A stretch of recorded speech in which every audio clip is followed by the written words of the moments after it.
بسم اللہ الرحمن الرحیم۔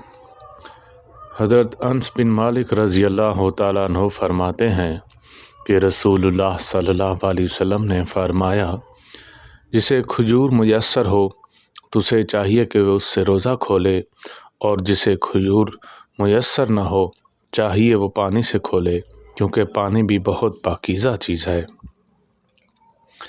حضرت سہل بن سعد رضی اللہ تعالیٰ عنہ فرماتے ہیں، رسول اللہ صلی اللہ علیہ وسلم نے فرمایا، لوگوں برابر خیر میں رہیں گے جب تک وہ افطار میں جلدی کریں گے۔ حضرت انس بن مالک رضی اللہ تعالیٰ عنہ سے روایت ہے کہ زید بن ثابت رضی اللہ تعالیٰ عنہ کہتے ہیں، ہم نے نبی کریم صلی اللہ علیہ وسلم کے ساتھ سحری کی، پھر ہم نماز کے لیے کھڑے ہوئے۔ انس کہتے ہیں کہ میں نے پوچھا اس کی مقدار کتنی تھی؟ انہوں نے کہا 50 آیتوں کے پڑھنے کے بقدر۔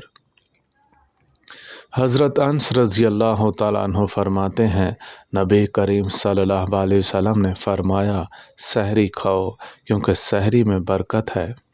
اللہ تعالی ہم سب کو عمل کرنے کی توفیق عطا فرمائے۔ وآخر دعوانا ان الحمد للہ رب العالمین۔